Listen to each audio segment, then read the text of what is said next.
जैसे जैसे 2025 के बिहार विधानसभा चुनाव नजदीक आ रहे हैं, चिराग पासवान और उनकी पार्टी लोक जनशक्ति आर को लेकर सियासी गलियारों में संशय और चर्चा दोनों तेज होती जा रही।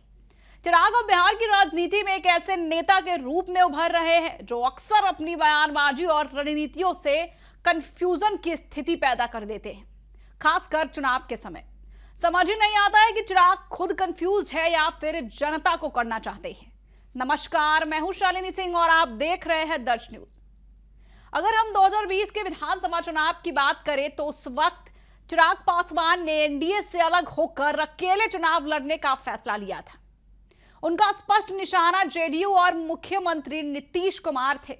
आपको याद दिला दें कि चिराग पासवान ने खुद ही कहा था कि उनका मकसद जेडीयू को हराना है। हालांकि उन्होंने कुछ सीटों पर बीजेपी के खिलाफ भी उम्मीदवार उतारे थे, जिससे उस समय उनके इरादे पर सवाल भी उठाए गए थे। इसके बावजूद पार्टी ने 137 सीटों पर चुनाव लड़कर लगभग 6% वोट शेयर हासिल किया, जो पूरी तरह से असफल नहीं माना जा सकता है। अब जबकि एनडीए में BJP, JDU, RLM, Hindustani Awam Morcha और लोजपा रामविलास शामिल है, तो चिराग की स्थिति और बयानबाजी से गठबंधन में असमंजस की स्थिति बन रही है।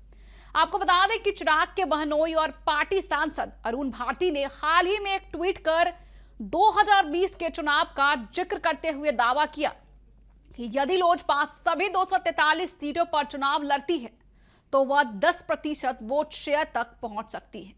अब यह बयान सीधे तौर पर पार्टी की ताकत दिखाने की कोशिश के रूप में देखा जा रहा है और यह संकेत भी देता है कि चिराग पासवान शायद फिर से स्वतंत्र रूप से चुनाव लड़ने का विकल्प तलाश रहे हैं। और स्थिति को और जटिल तब बना दिया जाता है जब चिराग पासवान एक और कहते हैं कि 2025 में मुख्यमंत्री वही होंगे जो अभी है, यानी कि नीतीश कुमार। लेकिन उनकी जनसभाओं में उनके समर्थक नारे लगाते हैं कि मुख्यमंत्री कैसा हो, चिराग पासवान जैसा हो। और ये विरोधाभास सिर्फ नारों तक सीमित नहीं है। कभी चिराग संकेत देते हैं कि वे निर्दलीय चुनाव लड़ सकते हैं, तो कभी कहते हैं कि वे महागठबंधन के साथ जा सकते हैं, और सीट शेयरिंग को लेकर यह भी कहते हैं कि महागठबंधन में सब कुछ ठीक है।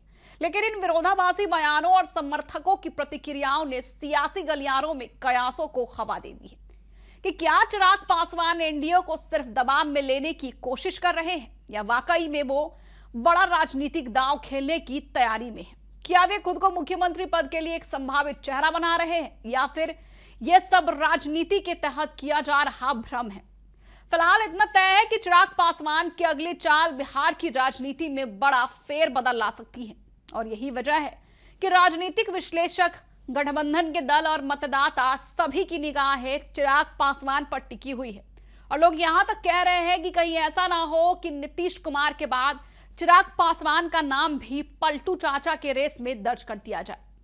आपकी क्या राय है, हमें जरूर बताएं। बने रहे हमारे साथ और देखते रहे दर्श न्यूज बिहार की हर खबर सबसे पहले हमारे साथ।